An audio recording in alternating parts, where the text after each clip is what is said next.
Afternoon, everybody. Welcome to the very last event of the Tech Fair event today, which is this session with our esteemed panel here, talking about the advances or potential advances in technology and how that pertains to the health and care of citizens of Jersey. And on the panel today, we have Nigel Minihane. Many of you will know, esteemed doctor at Castle Keith. Esteemed doctor at Castle Keith Surgery. In a part of your life, yes. Jason Turner, Director of Finance and Information at Health and Social Services Directorate. And at the end of the panel, we have Karina Debott, who's the National Sales Director for EMIS UK. Welcome, panel. Thank you. So, today we're going to explore some of the key issues related to the developments in technology. What I'd like to do to get the ball rolling, if you like, is really just to explore what technology means to each of us. And now I'm noticing from the panel that none of us are in the first flushes of youth, Karina accepted, of course. So we probably not of the, shall we say, internet generation, so to speak. So I'd like to the panel to tell me what was the sort of thing that inspired them in technology, what changed their lives and made them think that actually now technology's arrived in my life and it's making a difference. Karina, could I come to you first, sure. if you may? I think for me, my life is very mobile, so I cover the whole of the UK, so I need something that enables me to do all the things I would normally do at home, but whilst I'm on the road. I've always been a little bit reserved about technology until the smartphone came along and everything that I can do on the smartphone, and I've got some examples of that this week actually. I saw a programme on television, thought, oh, I'd really like to watch that. I'm not at home, but I managed to set it up to record from an app on my smartphone. I also was able to book a doctor's appointment and order some repeat prescriptions and do some internet shopping to arrive when I get back home on Tuesday and all of those different things. So I think it was really the smartphone or the tablet that goes with the smartphone for when I'm a little bit tired and can't see properly. So that was the changing moment for me. I haven't yet gone to a wearable watch, but that's next, of course. Yeah. Yes. Okay, thanks, Karina. Jason, what about you? What was your defining moment which turned you from finance towards technology? I think there's two things that I'd reflect back on. One goes right back towards the beginning of my career when I worked for a small company on the south coast of England that was a subsidiary of an American company.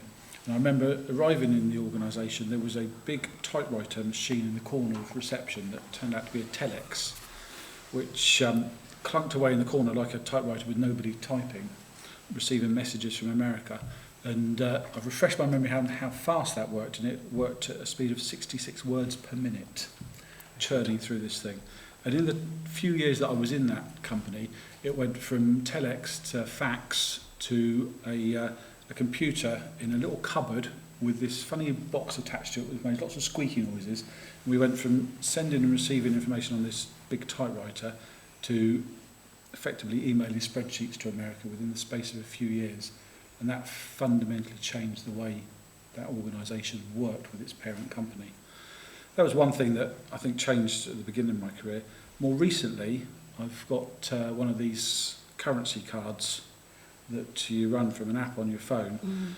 That means when I go and visit friends in France or America or wherever it may be, I just transfer money from my bank account to this card and it converts to dollars, euros, whatever it may be, at a commercial rate, so I'm not getting a tourist rate anymore.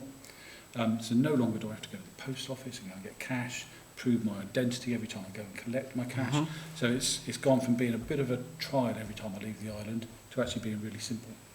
So two really good examples of technology now making things so much easier to do. And actually the pace at which some of that technology is starting to arrive is really increasing, it seems. Nigel, what about you?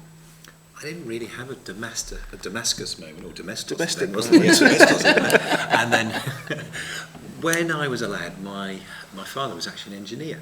And I didn't come from a long line of doctors. And he was really into computers as they were evolving, and he particularly liked a field of computing called cybernetics. I think we now call it artificial intelligence. So I was sort of brought up in that environment. when I went into professional life, I remember sort of starting as a young doctor and having to write things down repetitively. And what I hate is inefficiency. So when I eventually got into general practice, what I thought I would do is start to make a difference. And the sort of simple things were around writing prescriptions. My predecessor used to have carbon copies. So, as the number of prescriptions gradually increased, 3, 4, 5, 6, 7, he had to write that all on sort of several prescriptions, carbon copy it. And my writing is a leg end even amongst doctors. So, you don't want to have my writing if you can avoid it. So I moved to something which would help with that. The other thing was in terms of medical records looking this thick. So what we used to call heart sync patients who would walk through the door and you'd see the medical records and think, I'm never going to get through this. And what you really need is a summary about them. You need to know, obviously, the pertinent things they come in with most recently, but what's happened in their past. So I went about learning how to program, not in a major sense, but there was a program that some in the audience might remember called DataRees, which is one of the very early databases, not a relational database, but a fairly flat-faced database. And I started off by just having a summary on screen. So it was the past medical history, the current drugs, the last sort of things to do with preventive care, so blood pressures, smears, this sort of thing, and of course the demographics. And that meant, as I then gradually began to program a little bit more, I could print labels, so I could then do things more easily in terms of providing samples or putting samples to the lab. I could print prescriptions, so they were legible. I didn't have all the fancy things we've got now, but it actually increased the efficiency dramatically. And in terms of looking at someone and getting a sort of global impact of who they were from the medical perspective, that drove made me the forward. difference. And I began eventually to actually start to type my computing. At the same time, there were the beginnings of medical computing going on elsewhere. So I met the illustrious James Reed at one conference, and there was the ABES medical system, which is one of the very early drug-sponsored systems, which one or two practices had, and then it moved on from there. And then I got involved later on with EMIS and bringing EMIS to the island. So that was sort of the medical thing, and we gradually evolved, obviously, to do a lot more of that within a relational database, and also much more sophisticated things around sort of linking bits and pieces, etc. And in my private life, I think unfortunately, working as a doctor, which is probably one of the reasons there aren't too many people in the audience, it's quite pressurised. Trying to keep up with your day-to-day stuff as you go. To put it succinctly, one of my girls, when our receptionist came in one day and I was doing 3 things at once, she told me she'd never seen a man do that before. And part of the ability to do that was actually using the technology. So when I'm on the road, I now use Speak Email, which is a little app that I can just press and it'll then tell me what's going on. I can also use Google, and Google will read out my messages, and I can also telephone people, and I don't get stopped by the police very often when I do that. So what we're seeing there, thank you, Nigel. So what we're seeing there is a pattern of necessity, making life easier for us, and also things happening around us as technology is starting to be introduced into working environments, and that we then start to utilise and to take on board and find ways of increasing efficiencies. So, and the other thing that I've noted there is the pace at which that change has started to happen seems to be increasing at an alarming rate now. So the developments in the last 2 to 3 years outstrip the developments that happened in the previous 5 years, and they outstrip the developments that happened in the previous 10 years.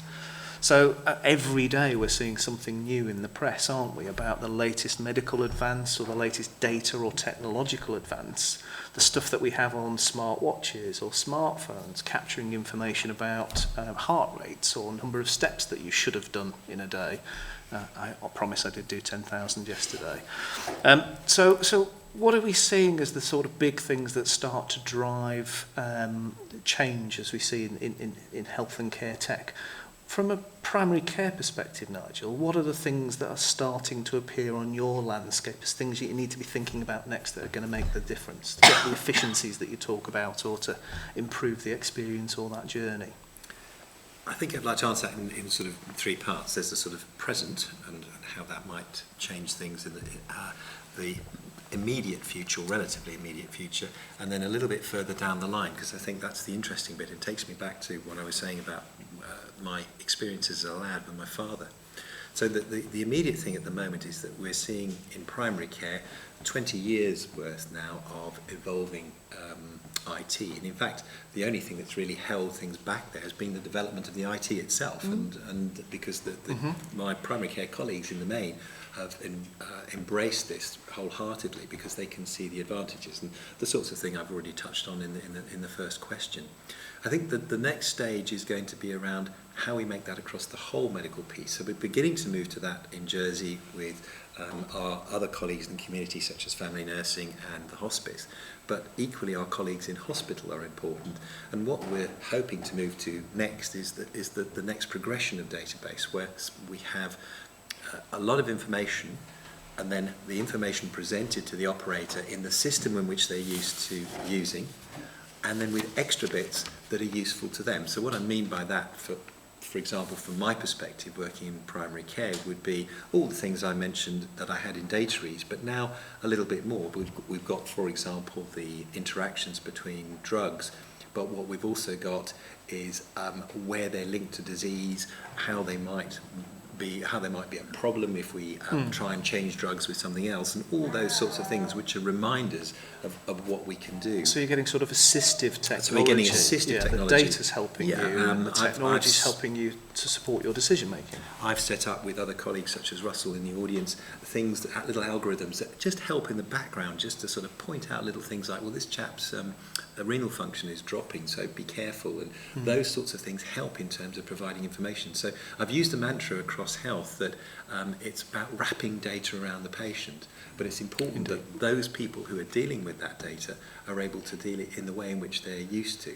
So the thing I was saying, that the extension would be, for example, I would like to see when someone's gone into hospital, where they are in the system, what's happening to them, so that as they come out, again, going back to my theme about efficiency in the first question, how do I make things efficient? The final component is around the future. I think there's some really exciting stuff coming through. We're seeing changes, again, in Jersey around what we call the CAS alarm. This is a clunky bit of kit that the older people have around their necks. It only works in the house, and they have to be conscious enough to press it to actually say I'm in trouble. Most of the time they bang it against the table, and then the ambulance HQ will sort of say, are you all right, Mrs. Bloggs? And they say, oh yeah, the cat sat on it, or something like that, you know. So it's not particularly useful. The next extension I'd like to see, you talked about wearables, would be obviously with consent, wearables being focused on the elderly folk who are at risk. So again, going back to our algorithms, now with the technology that we have utilised diagnostic and validated diagnostic studies to try and identify those people who fit into a vulnerable framework, a frailty score. We can then get an idea of those people who are having problems, but it's again a fairly blunt instrument. If you then utilise these sorts of wearables, they will tell you what they're doing, how often they do it, where they go, if they're on the floor, all these sorts of things. And the really exciting bit, going back to cybernetics, is if we then use the analytics that could be utilised with that, we can then start to predict, using artificial intelligence, what people are doing. So hopefully predict, the sorts of things of the future would be things like the onset of depression and Alzheimer's, this sort of thing. I know in Bristol at the moment from a colleague of mine, they're actually doing that with drugs. A big pharma is actually encouraging them to change, with Parkinson patients, change their drugs and utilise these things to see how that changes the behaviour. It augments the data. It augments the data. More context into things. And instead of just a point of care, you know, Andrew, how are you today? How have you been? I haven't seen you for a year. Yes. I've got a year's worth of data that you can tell me, but equally I've got all the objective evidence behind that. Very good.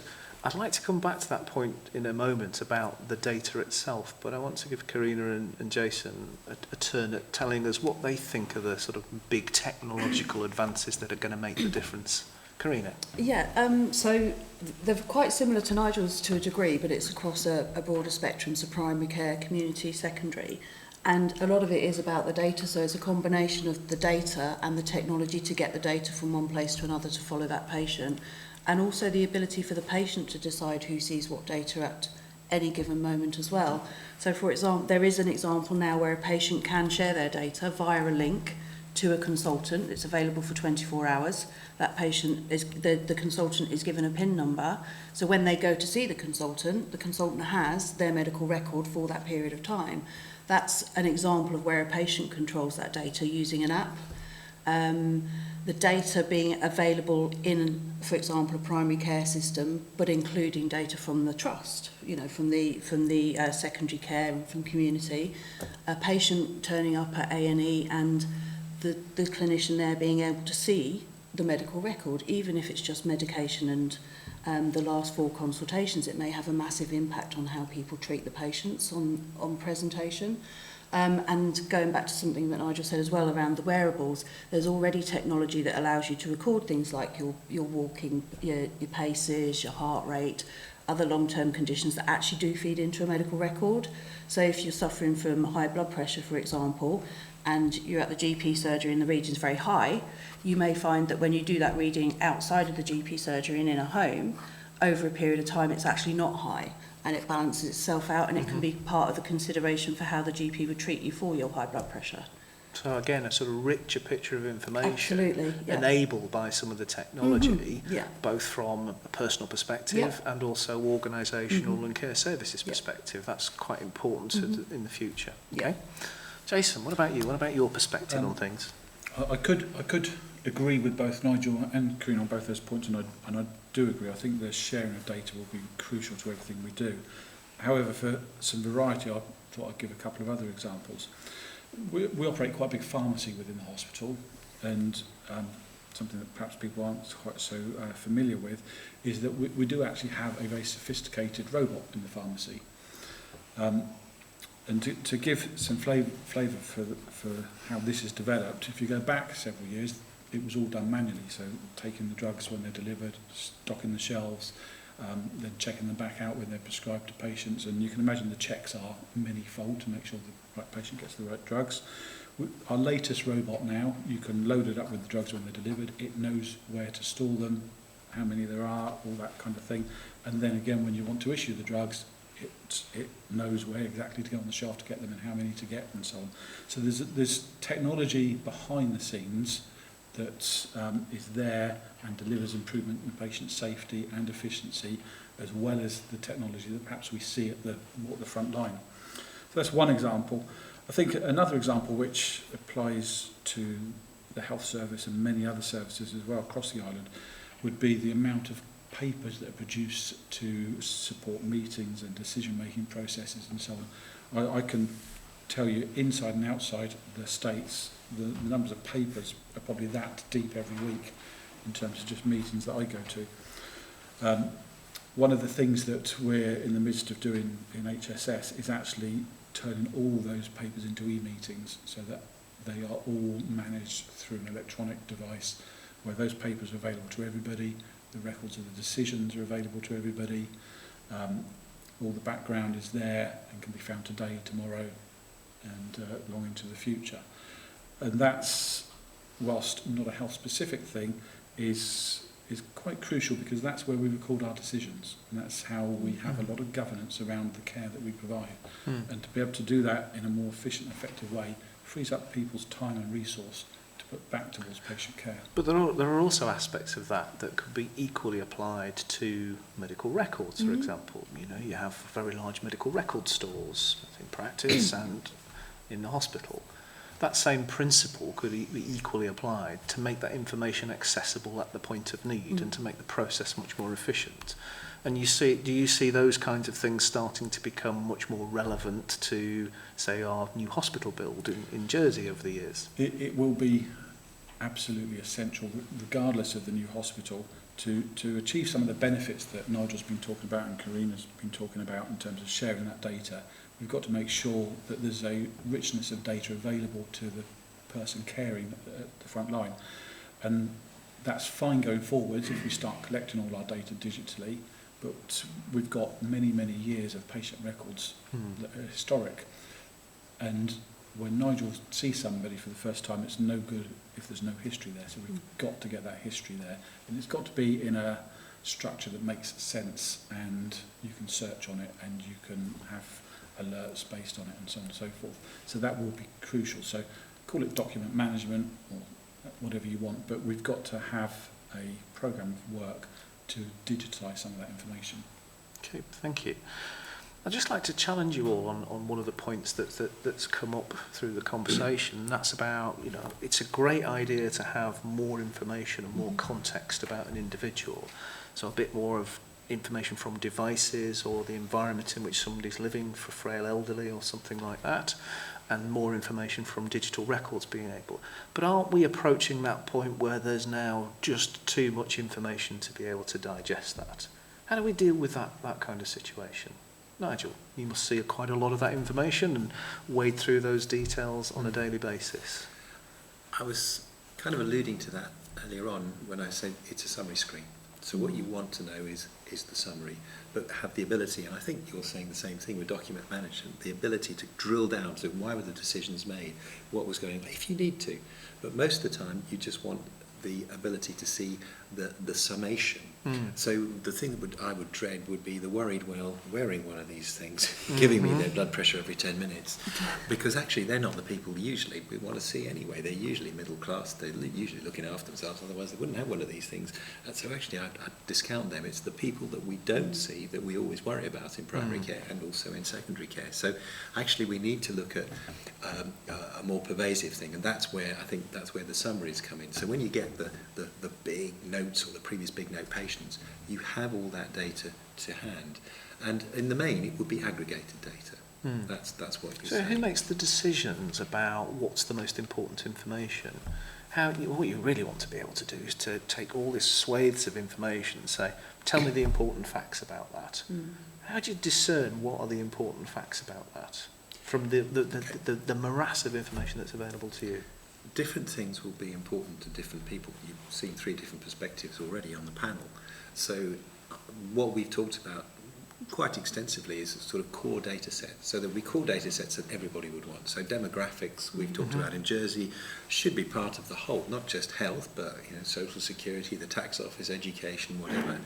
Then there'll be other bits that will be more specific in health to wherever you're working. So if you're a physiotherapist, you might not want to see everything. You might want to see a page, a summative page that looks a lot more at what the musculoskeletal problems are regarding that patient. And that might go into great detail that I, as the primary care person, wouldn't want to see. I might want to see that they're seeing the physio and they've got a problem with their leg, but I may not want to see a lot more than that. Okay. But I'd want the ability to say, I'll click on that link, thank so you. So it might be relevant in that situation, But I'd have a summative view with the ability to go out into almost like a cascade to whatever level is appropriate for the patient in that particular context.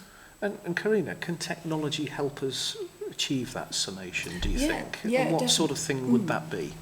So there's different ways of doing it. You can allow the user to determine how much of that data they see in a localized dashboard, if you like, or you can have structured dashboards specific to services or different users. So, for example, you can also use data actually for transformation of services. So certainly on a UK basis, if you have a lot of diabetics in one area, but your diabetic clinic is in the north and all your diabetes patients are in the south, there is a way that you could use that data to think, well, actually, maybe if we moved the diabetic service to the south of the area, then we would be giving a better service to our patients. So there's different ways of doing it, and the technology is there to do it.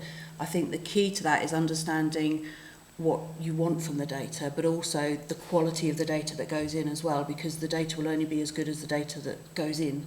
So there's an understanding right from the beginning really as to what do you want out of it, and are you putting what you need into it to get out of it. Okay. Jason, does the volume of data worry you at all? The volume of data doesn't worry me. It's the intelligent presentation of it that's key to this. And perhaps I could paint a picture of the future. We've talked or mentioned the planned new hospital.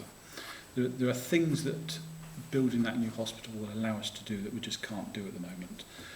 So imagine the new hospital, and imagine that we've got the data collection and data sharing going on that Nigel and Karina have talked about. So you come into hospital and you've seen your consultant. You're in a single room, you've got your ensuite, it's all nice. You can pull the curtains for you, whether you want to, however you want, by pressing a button on your iPad or whatever device you've got with you in the bed. When the doctor walks in to see you, the room knows that you're the patient, knows who you are, and knows who the doctor is, so it brings up on the doctor's iPad or laptop the record that's relevant to you and what you've come into hospital for, that type of doctor wants to see. The next day the social worker comes in, it knows the social worker's there, and it brings up a different, from the same database, but a different view of that data that's relevant to the social worker or the physiotherapist. So building that intelligence and that capability into the fabric of the building means that that care and the safety of that patient will be that much more enhanced. So Nigel could come in and visit one of his patients in the hospital, and suddenly it would pop up with the screen that's relevant to Nigel. Mm-hmm. So that is the intelligent presentation of the information. The core data configuring underneath that it is round an important. individual, so making sure that it's context aware. Yeah. So we've got loads of these technologies right now that can do all this kind of stuff. Windows 10 has facial recognition for logons, as do most iPhones or mobile phones these days. And we've got technologies for mining information to pull out the most salient facts or the most prevalent information in there. How come we're not there using those in our day-to-day existence now? Because we are using the things that help us get from A to B, or order a taxi, or order a takeaway pizza on a Friday night.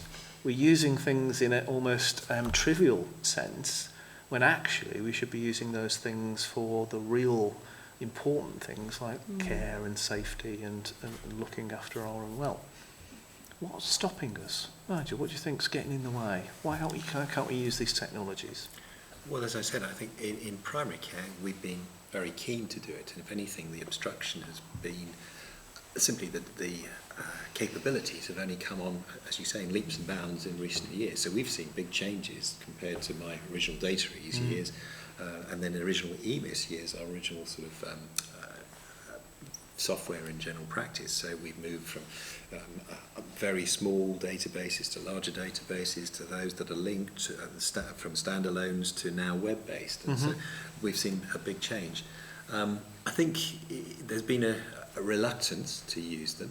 The professions in general are relatively conservative, and certainly my secondary care colleagues have not had the technology obviously presented. So even now, the technology that we're seeing in the secondary care sector, certainly in the UK, is very much geared more to administration, capturing files, and not really clinically orientated as the software is in primary care.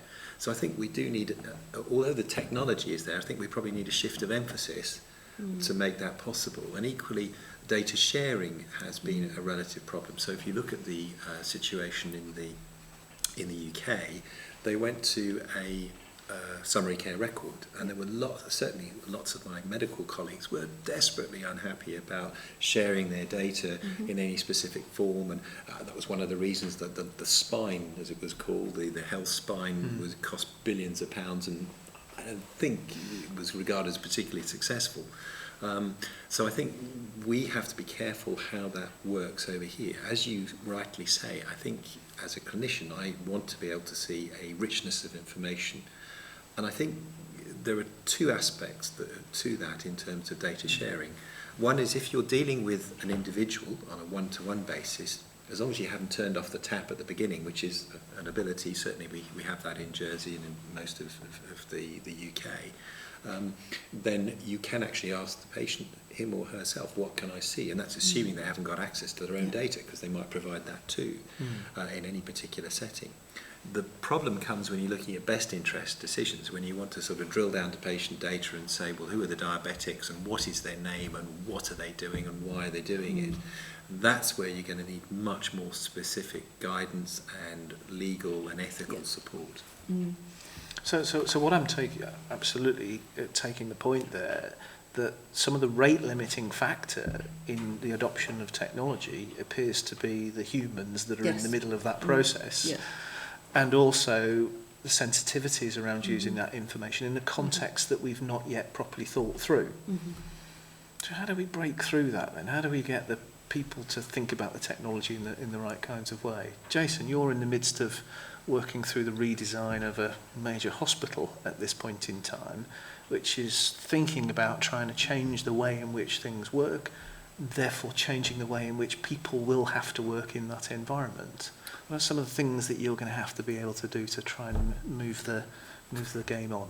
I think you're right. Many of the challenges are cultural and behavioural and about people rather than technology. Having said that, we have to get the technology right as well. I think the way we bring about the change is by creating an impetus and a vision that compels us to make that change. There is an expectation of the public, I think, that we can do this, and some members of the public already think we do it. I think there's a belief that we have a insight to data about the public that perhaps we haven't got. So the expectation is there. We need to create the compelling vision to move us in that direction, and to find ways through those ethical and legal issues, because there are ways through them. And this is where Jersey has an opportunity, because we're small enough that we can deal with these things, we can find the solutions, and we can implement them much more quickly and effectively than perhaps a large jurisdiction like the UK can. So it really is about driving ourselves forward. Driving the change forward. So there's different schools of thought about how you drive change forward. One model says we need to think about it and design it and invent it, and then we'll implement that kind of process. Another model comes from the technology industry, which says we'll be disruptive, we'll do things entirely differently.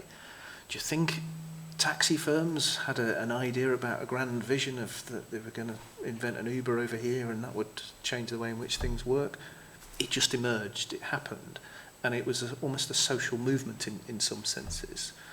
Do we think there's a place for the patient or service users driving that change and using technology to drive that change, to force us as care professionals, system leaders, to actually make things happen in the way that we should? Karina, you've seen this kind of stuff emerge in other parts of the UK. Yeah, I think the more patients use technology, the more they want, and then that drives the innovation to create that technology. There are small steps you can make that get you to the bigger steps. A lot of people will embrace that little thing, and then there's using evidence of where it does work, and the patient benefit of where it does work is really powerful as well. So one of the things I'm using in my life at the moment, I have elderly parents with dementia, and I'm worried about them falling over and at home. So I've got their house kitted out, and they're fiercely independent. They never want to be in a hospital or a home or anything like that. So I have their home kitted out with little sensors in each room, and I know where they are every moment of the day. And I've got an app on my phone which gives me a sort of pattern of behaviour for that person. Now that's me as an individual on behalf of somebody else creating a set of information that I will then use to help the context of the care professional interacting with that individual. And therefore, have we got the balance of things right? Should we be spending more time and effort working with patients, service users, and thinking about how they're going to interact with the health and care system to drive change at a greater pace than we can potentially drive it from within? I think Jason? we need both. There has to be a balance. Some of what we do needs to be thoroughly and properly thought through and planned, because it's serious and the consequences of it being wrong are significant. If your Uber taxi doesn't turn up or turns up half an hour late, it's not the end of the world. Yeah. If your medical record is wrong, it may be the end of the world. Yes. So there are elements where we've got to have a rigorous, robust planning and delivery and implementation, and check and check and check again. There are other areas where actually having that disruptive technology to drive forward change at an even more rapid pace is really helpful and important. And it generally does drive that expectation, and that expectation is one of the levers that we can use to drive the change at a pace. Planning and doing things rigorously in terms of the safety element is hugely important. It doesn't mean it has to be very slow, it just means it has to be done thoroughly and rigorously. So we need that balance. Okay, it's balance. So Nigel, how do we get that balance? Because you must have a number of people turn up at your practice, having consulted Dr. Google Absolutely. for the various They conditions. usually assume they're going to die when they've done that. Indeed.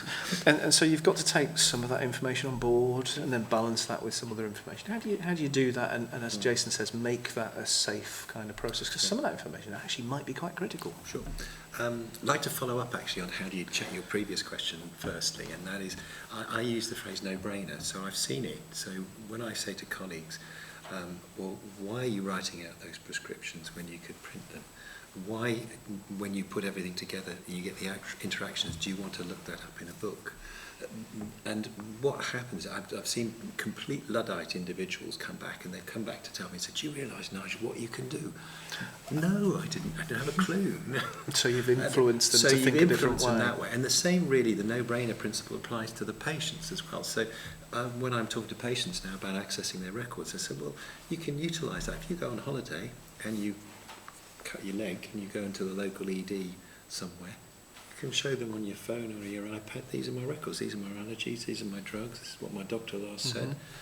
You can have all that, and you can book your consultations, you can book your next drugs. So it's part of the no-brainer stuff. What was the thing you said? The second bit was you were asking about change. Yeah, so how do you get that change to work when you've got information from Dr. Google and Right. and you're trying to balance that in a safe kind of way? I quite welcome it because Dr. Google has taken over from Auntie Flo. So Auntie Flo used to say, Uncle Fred had that and he died the next day. So that used to drive people in. Now it's usually Dr. Google. And actually it's a matter of keeping up. We as professionals are using all sorts of links and techniques to keep up to date. What we try and make sure when our patients come in is that where they've looked up Dr. Google, that it's something bona fide. Yes. And sometimes, actually, it's really good stuff that actually you're not aware of. And if you're a good professional, you should be taking that on board because you're learning. If it's not so good, you can guide them, and then you guide them usually to appropriate sites. So again, the top technology that we utilise all the time is patient.uk, which is linked into our system. So that gives the appropriate reading age for everybody, but equally it can give all sorts of references, and we will often point people to, if they're depending on what their interest is, things like NICE guidance, etc. And there's apps with NICE guidance on, and all sorts of things. So you can tailor it to the individual. So something to be encouraged, but with all the caveats from a professional standpoint. What's the sort of next big leap, do we think? At home I have an Alexa in the corner that I can talk to and I can ask it questions. It's great if your name's not Alexa, because it comes on all the time, but you can find a whole world of information. You've suddenly got a portal to a world of information that actually you would have had to have gone and found and looked on your phone and all those kinds of things. So I'm just trying to think about, is there a world that you can see going forward where all of that information that you talk about, that's the guidance, the material that you might not pick up in day-to-day practice because you're very, very busy, some of the artificial intelligence that's now possible could be bringing that information into a palatable form for you and effectively doing that summary and bringing it to your attention at the relevant point in giving care. So there's a place for that kind of technology, do we think, going forward? Is that kind of technology ever going to replace the need for the care professional, do you think? Do you think there's an emerging world now where actually the consulting the Dr. Google actually gives quite a good answer? Up to a point. So we've already talked about Dr. Google being the harbinger of death. So it doesn't always work. So you have to make sure that it's tailored in the right way. And how that is tailored depends very much on the individual. As we've said, lots of different facets to an individual. We had a particular system called Babylon that they tried to introduce in Jersey. Yeah. And there were two aspects of that I thought were quite strange, actually, which didn't work, and they do answer your question. And Ali Parser, who came over to talk about it, I asked him a question, and which he didn't answer to anybody's satisfaction, and that was, Ali, you've taken the trouble to come over and bring your whole team with you to chat to us all one-to-one. Is there not something about the human-to-human interaction? And I'm a committed geek. I should have been committed years ago, I'm sure my family say. But there is something about that human-to-human interaction and what you get from simply just regarding other people around you, even if it's just in a one-to-one interaction, that you don't necessarily get in that video conferencing era. The other thing, again, working as a clinician, which I didn't like, was the clunkiness. I didn't think it offered much advantage over existing technology. So if you actually distill it down into what you're doing in terms of a video consultation, a lot of it is actually historical. So yes, my knee hurts, my headache is like this, and to be fair, as a doctor, I'll probably get 80% of my diagnosis just by talking to you. But there's 20% to back it up that involves other means, and that's what you lose with the clunkiness of the system. I mean, you still also have to sort of dial in at the right time. If I pick up a phone, I can get that anyway. So it just sort of gives you an incomplete picture. And I don't see it really offers it doesn't excite me like some of the things I've spoken about. It doesn't offer that extra bit of advantage. And the final bit is just that tactile thing. You know, yes, you can show me a rash and I'll probably have a good idea, but if I see somebody, we will be stroking that rash, looking at it, looking at it with a specialist piece of equipment, which is fine if you've got it at home. But if you haven't, then you're probably going to have to come in. And the final comment is in a multi-morbid world. So in other words, we're all growing older. We all come in with all sorts of minor problems now. So as a young doctor, you rightly identified I have a lot more grey hair now. I probably dealt with 1 or 2 problems when people came in. Now, anyone over 45, it's 3, 4, 5 problems. And you cannot do that on the internet. You might be able to deal with 2 of them on the internet, but actually you need that individual assessment.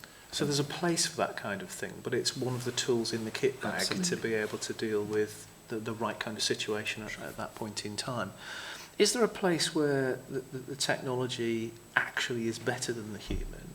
You read these articles fairly recently about things like IBM Watson, which is a very, very powerful technological engine that's being pointed at looking at smear tests and getting much better hit rates on those kinds of very repetitive, very, very specific tasks. Do we think that that's going to be something that's another important tool in the kit bag? Karina, what do you think about that? I think there is a place for those things. I think, again, getting the balance right and choosing the environment by which you use them. Obviously, I'm not a clinician, so I've probably got a very broad opinion of that, and your opinion might be different to mine. But yeah, I think there's definitely a place for that kind of thing. And again, it's about how do you introduce that, and how do you demonstrate its worth and its value so that people want to use it more and more. To use it in the right context is probably the driver. So there's something there about us knowing which is the right context to use a different tool in. You're doing that every day as a doctor, trying to work out which are the right instruments or services or things to consult to reach that picture. Jason, from your perspective, how would you think in doing the sort of transformational change to do things like new hospital and change the health system, how are we thinking about bringing on board those kinds of technologies to use them in the right context? Well, there's all sorts of examples where there is technology that you can use that potentially either changes and improves on previous technology or a manually intensive process. So historically, if you wanted to do a range of tests on a patient, you'd send them off to the lab and they'd go through and people would be doing this, that and the other, put them under microscopes and all sorts of things. There's a range of tests now where we have a machine that we can put in the emergency department or any other bits of the hospital where you can just pop something in, the machine does its thing and churns out the test results. That could well be linked straight into the patient's medical record. So the second that was done, perhaps Nigel could have immediate access to it and see it there and then. Or perhaps in the future they'd be small and cheap enough that actually there could be one in every GP surgery. There's all sorts of technologies like that where it is appropriate and makes sense to use it. And I think the thing that's really difficult to see is what that might be like in 10, 20, 30 years' time. If you go back 30 years' time, all this stuff would have been done in the labs. Now, you can do it all over the place. What's it going to be like in 30 years' time? Perhaps you'll even be doing it on your iPhone. Yeah, I can remember years ago getting the first robots in pharmacy, and that was quite a revelation. And then we upgraded the laboratory systems, so you could actually, the throughput was phenomenal in some of that testing equipment. That felt like a big step change. But there were particular instances where there were repetitive processes that needed certain things to happen at exactly the right time and certain times, which you don't get with a consultation with a patient because you've got all sorts of different things to consider. So there's a place for technology to fit in those kinds of situations. And it's trying to second guess and sort of future-proof your organisation so that you don't cut yourself off from being able to consume and use those appropriately in the future. I think that's the key to it, particularly in terms of our plans to build a new hospital. We need to make sure that those plans enable us to take advantage of what may be on the horizon, but also not assume that we're going to do everything in the same way today or tomorrow as we do today. So we need to make sure our theatres are big enough. If you go to some hospitals in the UK, they have robots in their theatres. Now, there's no way we'll do that today, but maybe at some point in the future that might To become enable more ourselves standard. to be able to So we need to do be that, thinking of those things. The most obvious thing I'd say about designing the new hospital is the wireless interaction that will take place in the new hospital will be like nothing the island's ever experienced before. There'll be wires coming into the hospital, wires going out of the hospital, and there'll be wiring going around. But most of the communications, I think, within the hospital will be wireless by the time we open it. Now, that requires a different type of network and a different type of infrastructure to what we have today. And we also need to have in mind to what that might be like in 20 years' time. Yeah. We don't want to build a hospital where we have to pull the walls down in 20 years' time. to replace the to cabling. replace whatever may be Exactly. there. Exactly. Okay. Thank you, panel. I'm going to open to the audience now and ask anybody in the audience who's got a particular question for any member of the panel at all. Anybody? Chris? Yeah. We haven't touched on that thing we often talk about, which is Jersey as a test bed, which we brought up in the last IoT meeting as well. Do you think there is propensity, this is for the whole panel really, to use Jersey as a test bed if we get it right in the next few years? Panel, who wants to respond to that one first? I will, happily. Okay, thank you. I think the simple answer is yes. I think there's things we need to do to get to that place to be appealing to the outside world as a test bed. We need to get some of our basic infrastructure in a better place, and I don't mean wires and cables, but I mean the core data that we have and how we operate. But actually, if we do that and we do it at a pace, we can put ourselves ahead of many other jurisdictions quite quickly, and then we become very appealing, I think, as a test bed for new technology and new approaches to delivering care or services or information to patients or to those that provide care. And I think it's important just to reflect that the people providing care are a broad group of people. So it is people in the hospital, it's GPs such as Nigel, it's care homes, it's family and friends, it's pharmacists, it's opticians, it's dentists. There's a whole range of individuals out there who are providing care, and that opens up a whole world of opportunities. But I think we've got to have something unique to offer, and part of our unique offering has to be that we're ahead of the game. Yeah, and easy to do business with, easy to implement those kinds of things, because we don't know what the technologies are likely to be tomorrow. There may well be quite a social movement of the latest app that's health tracker or whatever it happens to be. But if we can't consume and use that and integrate that into our care services, then we've cut ourselves off from an opportunity on potentially some more data that might be rich contextual information to make better clinical decisions. So there is, for me, there's a real issue about making sure that we keep those avenues open so that we can capitalise on the potential of Jersey as a place to test things out. Is the patient agreement a bit of a challenge there as well? Because I've heard it said a lot of time about sharing data. I haven't seen much happening in practice at getting patient agreement or even talking to patients about how they feel about this sort of thing. And I think that's a huge area. Well, what's your thoughts on the patient? Can I? Well, I helped to set up the community system over here around EMIS, and we've staged it so you can't go from one thing to another without a defined process. And effectively, as we said, we set up, we called it an opt-out scheme.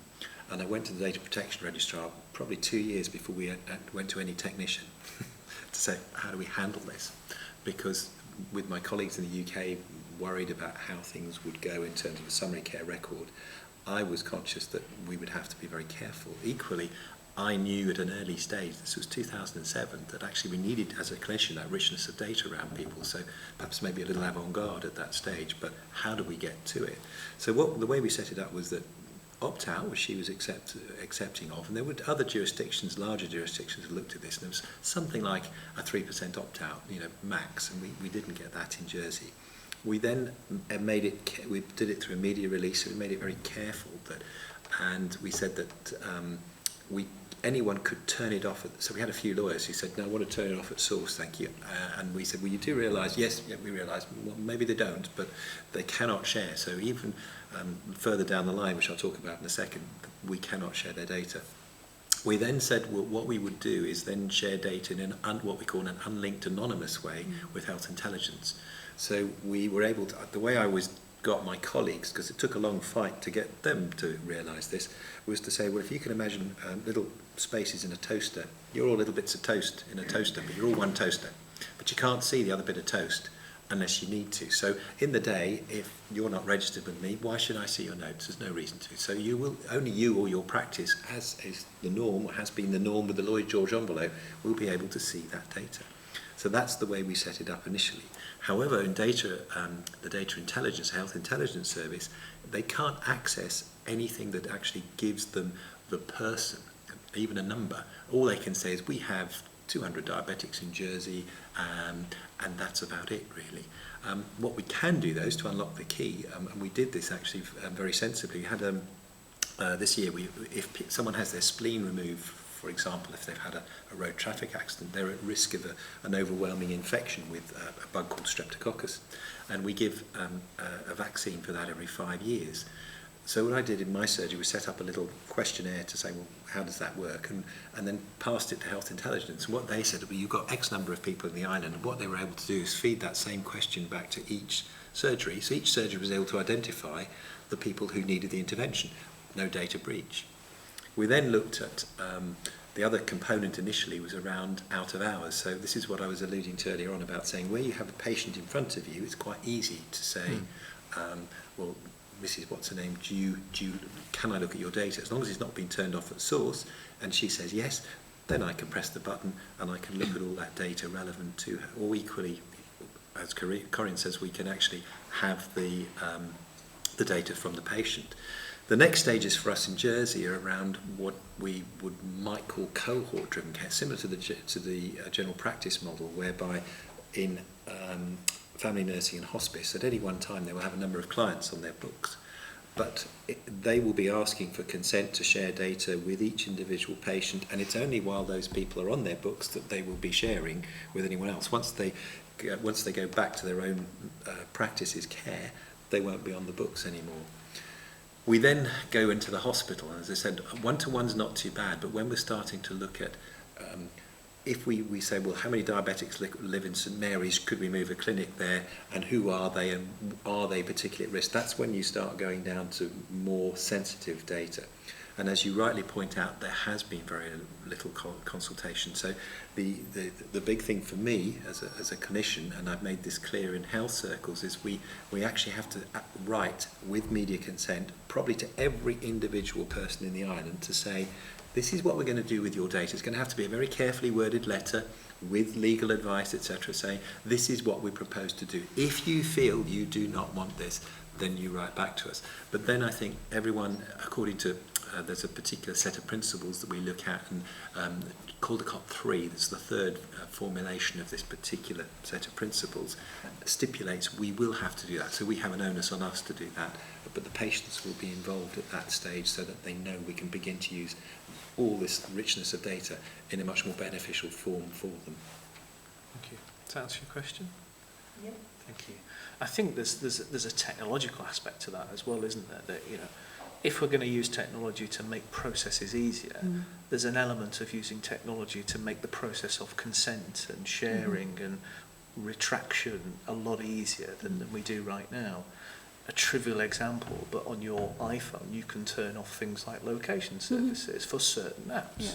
And the same kind of principles could be applied to events in a record history or parts of a care journey. Yeah, and to a degree that can already be done in primary care as well, using certain functionality within the system. So, Yeah. we're heading in that direction. But the point that you eloquently raise is that unless we've thought about that, we could put ourselves in a cul-de-sac, which means we cannot do those sorts of things. They are not possible to digitally enable or technologically enable because we've locked ourselves into a particular way of working. So we need to put quite a bit of thought into those processes.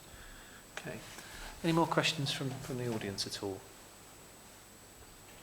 Yes? I've got my own question. Not thinking about Jersey as a test bed at all, which is obviously an opportunity there, but thinking about Jersey and our healthcare system.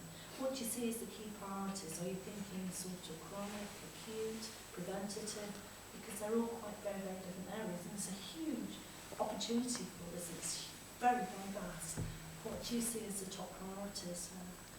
Okay. Jason, are you best able to answer that one? Yeah, And not just data. I'm not talking data. I'm Indeed, talking yes. data, Understood. MedTech. Thank you. I think there's a number of things in there. This probably isn't quite the answer that you want to hear, but data, the issue of data sharing is front and centre for me. It's one of the most important things that we're going to achieve, and if we are able to achieve that, and there will be barriers to overcome, there will be the patient consent issue and there will be other legal issues, but that, whether it's acute care or chronic conditions or emergency care when you phone 999, all those services will benefit from having access to that knowledge and intelligence that isn't there at the moment. And the ability to provide that decision support, assistive information to the person providing that care with that richness of data behind it will improve patient safety, which at the end of the day is a big driver behind this. I think the other thing I talk about in terms of priorities is around the development of the new hospital and the services that are needed to make that hospital work and ensure that it's the right size. So the current plans for the hospital do assume that the island's investments in community services and primary care services and ensuring that individuals can be cared for in the most appropriate place. The building, the size of the new hospital assumes that those investments and those services are there and operate effectively and efficiently. So we have to make those work. So we have to take an approach that looks at the whole system and looks at individuals wherever they interact with the system, rather than looking at a particular service and saying we need to do this with acute services and this with chronic services and this with primary care and this with community care. We have to look at it in its broader sense, because as individuals we don't tend to just fit into one of those baskets. We tend to wander our way through. So I go and see Nigel, and Nigel tells me to go to the hospital, go to the hospital, they tell me to go and see the optician, and go and see the optician, and you know how it goes. We need to make sure that our technology and our information systems enable and support that to happen, and that we go to the right place and get that care as efficiently and effectively as possible and as safely as possible. So I wouldn't split it into those categories. I'd say it's about making sure that we get the whole system working together and that we enable and encourage people to access care at the right place. Okay.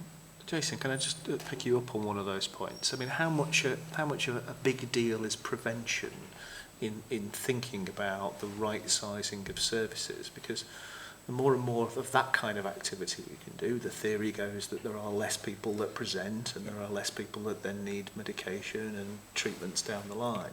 Is that a big aspect of thinking about things in the state? It's absolutely crucial, and it's part of the state's long-term strategy is to make those investments in preventative services, be it services like smoking cessation or be it tackling obesity.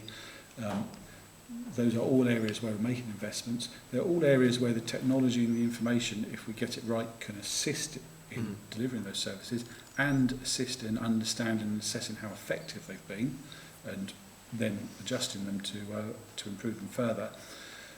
So it's an essential part of it.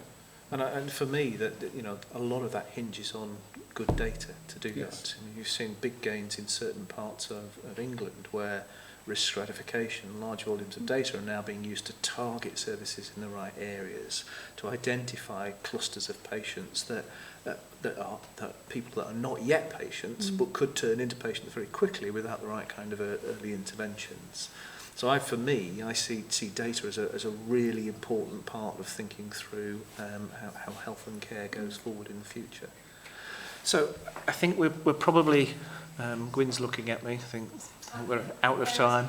The fair is closed. We're locked in, so we better get the apps out and order some pizzas because we're not going anywhere. Back to preventive medicine. Indeed. So that leaves me to say thank you very much to the members of our panel for being with us today and being so helpful in answering all the questions. So thank you very much. Thank you.